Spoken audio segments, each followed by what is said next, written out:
Brasil agora se apresenta numa fase extraordinária de desenvolvimento.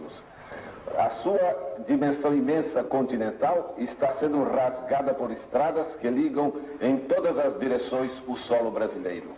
As indústrias desenvolvem-se com uma rapidez extraordinária. A indústria siderúrgica, a indústria de automóveis e agora um movimento pioneiro que abala toda a nação, leva para o coração do Brasil um centro de cultura e de civilização que será amanhã a nova capital do Brasil, Brasília. E foi pensando em construir Brasília que Juscelino Kubitschek lançou o seu plano de metas. 50 anos em 5. Esse foi o plano estipulado pelo presidente em sua campanha eleitoral. A construção de Brasília já era prevista desde o século XIX, onde planejava levar a capital do país para o Planalto Central. O projeto contou com serviços de trabalhadores vindos de diferentes regiões do Brasil, especialmente do Nordeste. Esses indivíduos, posteriormente denominados candangos, embarcaram nessa jornada em busca de melhores condições de vida.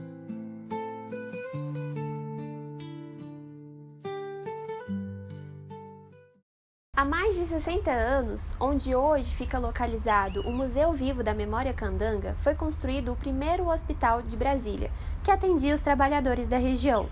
Hoje, o lugar conta histórias que ergueram a capital.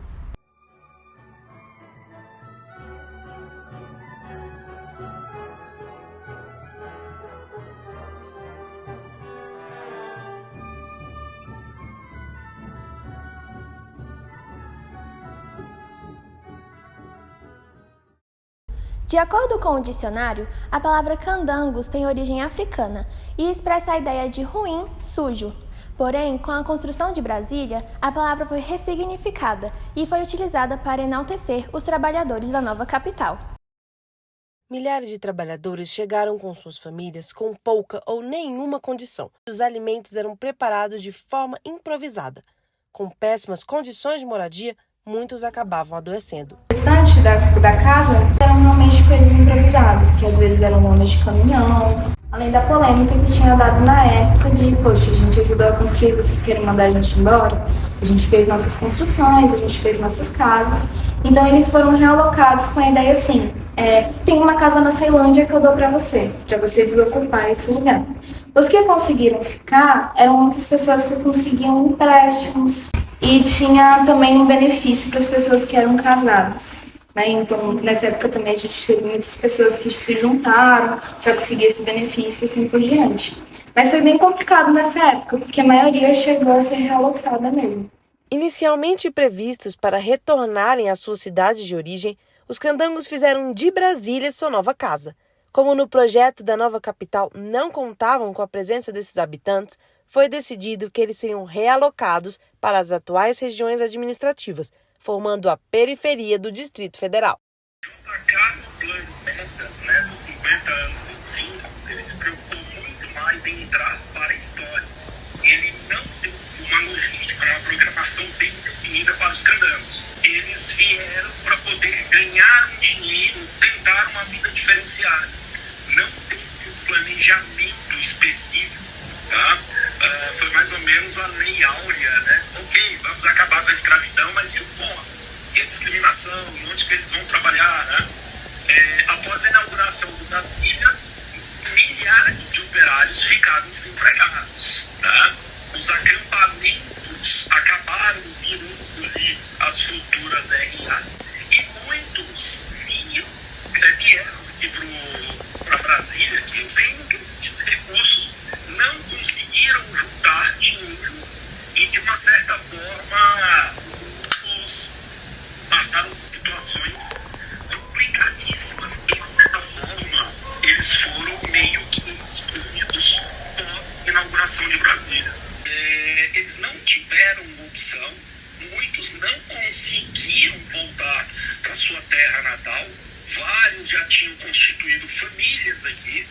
E, principalmente ali a nível de plano piloto, Asa Norte e Asa Sul, poucos, né, ganharam um apartamento e eles eram vistos, né, como pessoas que não tinham condições de morar em Brasília, né, pelo poder aquisitivo. Brasília, segundo a história de Brasília, ia ser uma capital, o governo queria naquela época que fosse uma capital só de pessoas, por exemplo, do governo, no caso. A Brasília foi projetada para uma população de 500 mil habitantes. Em entrevista com José Ventura de Araújo, ele relata que aos 23 anos veio da Paraíba para trabalhar nas construções de Brasília, se tornando um verdadeiro pioneiro. Apesar de não ter registros, José trabalhou na instalação dos primeiros postes de luz da Via W3.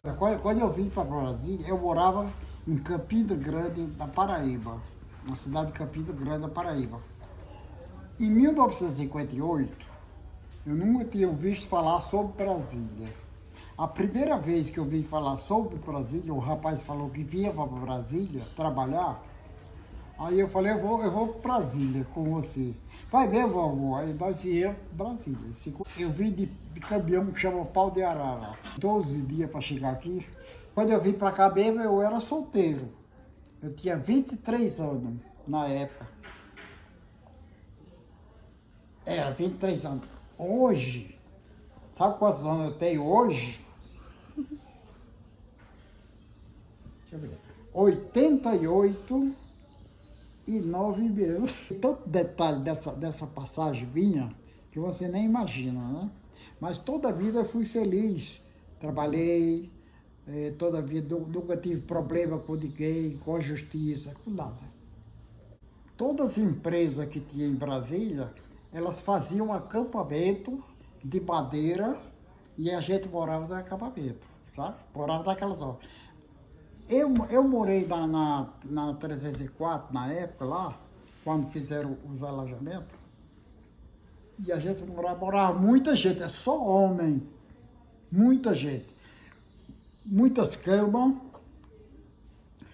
cama tipo beliche, feita mesmo de madeira, lá da firma mesmo, né? Eu trabalhava na Severo Vilar, na sombra da Capfesp, na 304, 303. Eu fui morar na Vila Amauri. Essa Vila Amauri era uma vila meio grande, abaixo da Vila Planalto. O que acontece? Aonde foi fundada essa vila, chamada Vila Amauri, o lago, quando fecharam a barragem, as águas veio subindo, sabe? Aí, antes das águas eu não posso te dizer, não lembro para te dizer mais ou menos quantos metros tinha de distância da vila para a água que vinha subindo. A Nova Cap tirou o pessoal da Vila Amauri, saiu a fiscalização em todos os barracos, perguntando quem queria vir para Taguatinga ou Sobradinho. Sobradinho era a cidade que estava iniciando Sobradinho, nessa época, 59. Aí eu escolhi Taguatinga. Fizeram uns barracões grandes para botar aquelas famílias enquanto fazia o barraco, né? Aí eu mesmo fui para morar nesse barraco. Morei um bocado de tempo nesse barraco que eu estou lhe falando, que recebeu um terreno, um lote, na QNA 31, lote 5, ainda lembro disso aí. Eu até ia falar para você que eu tenho na minha mente duas fotos, por exemplo, assim, uma foto de Brasília em preto e branco e a foto de Brasília que é hoje colorida. O que eu conheço dessa preto e branco, a diferença que ela tem de hoje é muita coisa. A mudança da época, das casas, dos prédios, de tudo, né? Tudo evoluiu para melhor. Vou completar em setembro 65 anos que eu estou em Brasília. Conheço muito bem o trajeto das obras de Brasília.